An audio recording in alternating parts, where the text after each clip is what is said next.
Dami na stranded guys. Mga sasakyan. Ang kalsada oh. Puro tubig na.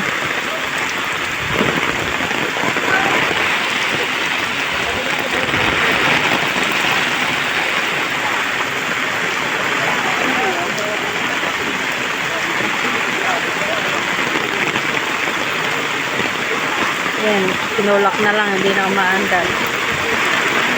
Maraming tubig. Ingat kayo.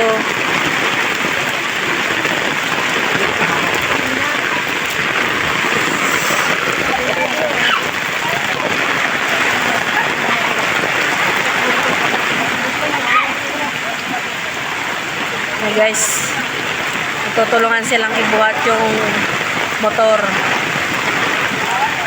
para makapunta doon sa kabila. Sobrang lakas talaga, ang daming ulan, no?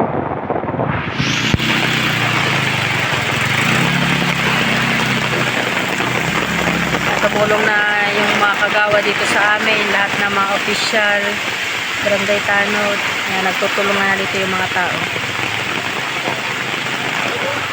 Ganun talaga dito sa amin, pag ganito, talagang maasahan mo lahat nagtutulungan pag kailangan ng tulong. Yan, ang daming stranded dito. Ayun, ang daming mga motor, sakyan, hindi na makaalis. Sobrang ano lang tubig.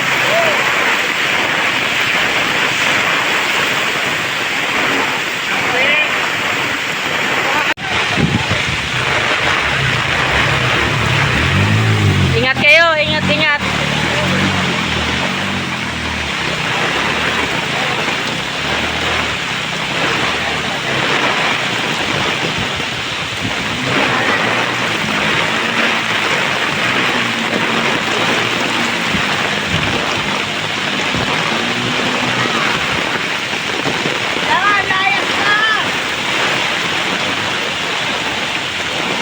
Guys, tinutulak na lang nila yung mga motor.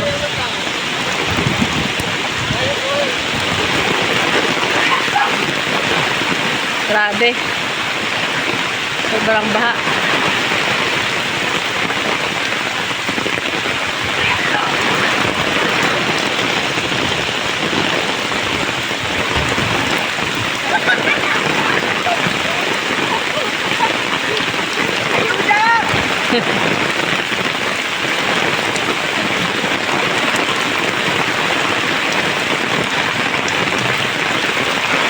Guys, iba talaga dito sa amin sa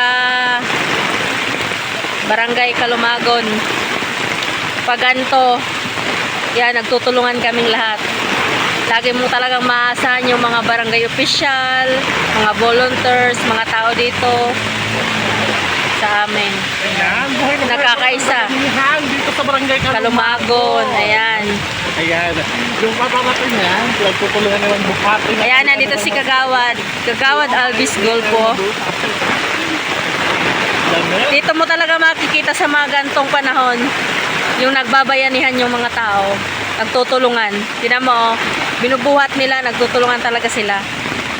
Binuhat nila yung motor para makaano lang. Kasi malayo pa yung mga pupuntahan nila na mga barangay.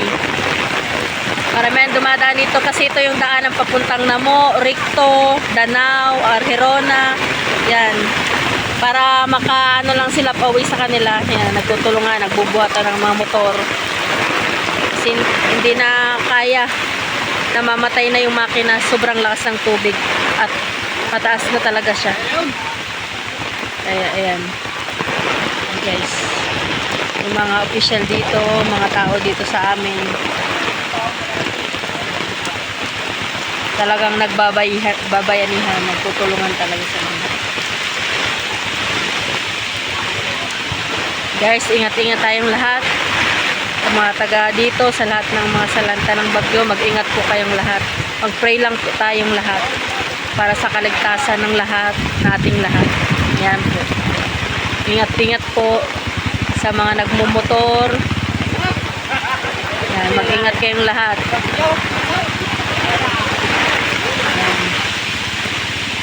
Nandito tayo sa Sitio Buntay ng Kalumagon. Ito yung kalsada dito sa amin, madaming na-stranded. ng mga motor, sasakyan. Hindi sila kasi sobrang baha na ng dami ng tubig na bahang-baha na dito sa kalsada. Tingnan niyo yung kalsada namin dito. Hindi na nakikita, puro tubig na. Ayan. Tingnan niyo guys, sobrang baha na. Yan yung mga kapitbahay. Yung mga bahay dito. Masyadong madaming nagtumitirik na mga motor. Hindi na sila makadaan. Sobrang baha na. Yan, ingat kayo guys. Ingat-ingat tayong lahat.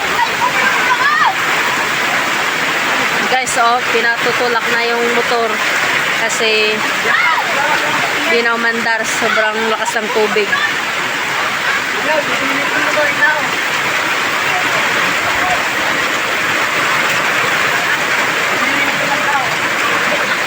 Tingnan nyo guys, pinasok na yung bahay dito. Sobrang lakas ng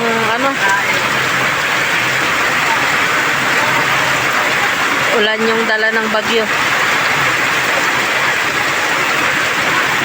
Daming hindi